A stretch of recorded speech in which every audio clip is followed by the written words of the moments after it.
Hi friends, ഇന്ന് വന്നിട്ടുള്ളത് നമ്മൾ സ്ക്രാപ്പ് ബുക്ക് ഉണ്ടാക്കിയെടുക്കില്ലേ അതിൽ ഒട്ടിക്കാൻ പറ്റുന്ന സ്റ്റിക്കേഴ്സ് എങ്ങനെയാണ് ഉണ്ടാക്കിയെടുക്കുക എന്നുള്ള ഒരു വീഡിയോ ആയിട്ടാണ്.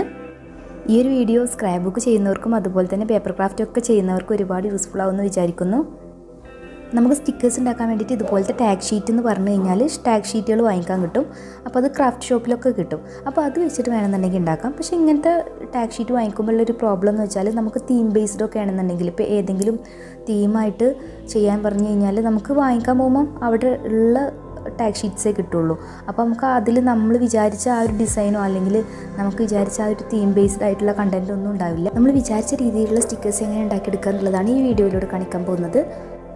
ഇതിൽ നമ്മൾ കുറച്ച് സ്റ്റിക്കേഴ്സൊക്കെ ഒട്ടിച്ചിട്ടുണ്ട്. ഇതുപോലെയാണ് നമ്മൾ സ്ക്രാപ്പ് ബുക്കിൽ ഒട്ടിക്കുക. അപ്പോൾ നമുക്ക് കസ്റ്റമർ ഏത് തീമാണോ തന്നിട്ടുള്ളതെങ്കിൽ അതിനനുസരിച്ച് നമുക്ക് ചെയ്ത് കൊടുക്കാനാണ്. അപ്പോൾ ഈ ഒരു ടാഗ് ഷീറ്റിൽ നിന്നാണ് കേട്ടോ ഞാൻ ആ ഒരു ബുക്കിലേക്കുള്ളതൊക്കെ കട്ട് ചെയ്തെടുത്തിട്ടുണ്ടായിരുന്നത്. ഞാൻ ചെയ്യാറുള്ളത് ഇപ്പോൾ നമുക്കൊരു ഓർഡർ വരികയാണ്, ഇപ്പോൾ ബർത്ത്ഡേ തീമിലുള്ളൊരു ഓർഡർ വരികയാണെന്നുണ്ടെങ്കിൽ നമുക്ക് ബർത്ത്ഡേ തീമിൽ എന്തൊക്കെയാണ് ഉൾക്കൊള്ളിക്കാൻ പറ്റുക. ഒന്നും നമുക്ക് ഹാപ്പി ബർത്ത്ഡേ എന്നുള്ള ലെറ്ററിങ്, പിന്നെ ഉള്ളത് നമുക്ക് ഗിഫ്റ്റ് ബോക്സിൻ്റെ സ്റ്റിക്കേഴ്സ് ഉണ്ടാക്കിയെടുക്കാം, പിന്നെ നമുക്ക് ബലൂൺസ്, അങ്ങനെ നമുക്ക് നമ്മൾ ഐഡിയ അനുസരിച്ചിട്ട് നമുക്ക് എന്തൊക്കെയാണ് നമ്മൾ സ്ക്രാപ്പ് ബുക്കിൽ വെച്ച് കൊടുക്കേണ്ടത് എന്നുള്ളൊരു ഐഡിയ ഉണ്ടാക്കിയെടുത്തിട്ട് അതെന്തൊക്കെയാണ് വേണ്ടെങ്കിൽ നമുക്കത് ക്യാൻവ അതുപോലെ പിക്സാർട്ട് അങ്ങനെയുള്ള ആപ്സിലൊക്കെ നമുക്ക് ഇതൊക്കെ ചെയ്തെടുക്കാം. നമുക്ക് എവിടേക്ക് എന്തൊക്കെയാണ് വേണ്ടതെന്നുണ്ടെങ്കിൽ നമുക്ക് ആ സ്റ്റിക്കേഴ്സ് ഉണ്ടാക്കിയെടുക്കാം ആദ്യം. എന്നിട്ട് നമ്മൾ ഏത് സൈസിലാണ് നമുക്ക് പ്രിൻ്റ് ഔട്ട് വേണ്ടെങ്കിൽ ആ ഒരു സൈസ്, ഇപ്പോൾ A3 ആണെന്നുണ്ടെങ്കിൽ A3 സൈസ് എടുത്തിട്ട് അതിൽ നമ്മൾ ഇതൊക്കെ അറേഞ്ച് ചെയ്ത് കൊടുത്തിട്ട് നമുക്ക് ആ ഒരു ഷീറ്റിൽ തന്നെ നമുക്ക് കംപ്ലീറ്റ്, ഇപ്പോൾ നമുക്ക് ഒരു A3 സൈസിൽ തന്നെ കംപ്ലീറ്റ് ആയിട്ട് ഫില്ല് ചെയ്യുന്ന രീതിയിൽ നമ്മളിതൊക്കെ അറേഞ്ച് ചെയ്ത് കൊടുക്കുക. എന്നിട്ട് നമ്മൾ പ്രിൻ്റ് ഔട്ട് എടുക്കുക. വീട്ടിൽ പ്രിൻ്റർ ഉണ്ടെന്നുണ്ടെങ്കിൽ നമുക്ക് വീട്ടിൽ നിന്ന് തന്നെ പ്രിൻ്റ് ചെയ്തെടുക്കാം. ഇനിയിപ്പോൾ വീട്ടിൽ പ്രിൻ്റർ ഇല്ലാന്നുണ്ടെങ്കിൽ നമുക്ക് അടുത്തുള്ള ഷോപ്പിൽ കൊണ്ടു കൊടുത്തു കഴിഞ്ഞാൽ നമുക്ക് അവർ പ്രിൻ്റ് ചെയ്തെടുത്ത് തരും. അപ്പം ഇതുപോലെ തന്നെ നമുക്ക് ഏത് സൈസാണ് വേണ്ടെങ്കിൽ നമ്മൾ ആദ്യം തന്നെ സെറ്റ് ചെയ്തിട്ടുണ്ടാവുമല്ലോ, അപ്പം ആ ഒരു സൈസിൽ തന്നെ നമ്മൾ പ്രിൻ്റ് ചെയ്തെടുക്കുക. ഇനി നമ്മളിത് കട്ട് ചെയ്തെടുക്കുകയാണ്. അപ്പോൾ കട്ട് ചെയ്തെടുക്കുമ്പോൾ നമ്മൾ ശ്രദ്ധിക്കേണ്ട കാര്യം എന്ന് വെച്ചാൽ നമ്മളിതിൻ്റെ സ്റ്റിക്കറിൻ്റെ പുറത്തുള്ള വൈറ്റ് പാർട്ടും കൂടെ കൂട്ടിയിട്ടാണ് നമ്മൾ കട്ട് ചെയ്തെടുക്കുന്നത്. എന്നാലേ നല്ലൊരു ഭംഗി ഉണ്ടാവുകയുള്ളൂ. എല്ലാം ഇതുപോലെ കട്ട് ചെയ്തെടുത്തതിന് ശേഷം നമ്മൾ ടാഗ് ഷേപ്പിൽ ഒരു ഷീറ്റ് കട്ട് ചെയ്തെടുത്തിട്ടില്ലേ, അപ്പം അതിന് മുകളിലാണ് നമ്മൾ ഒട്ടിച്ചു കൊടുക്കുന്നത്.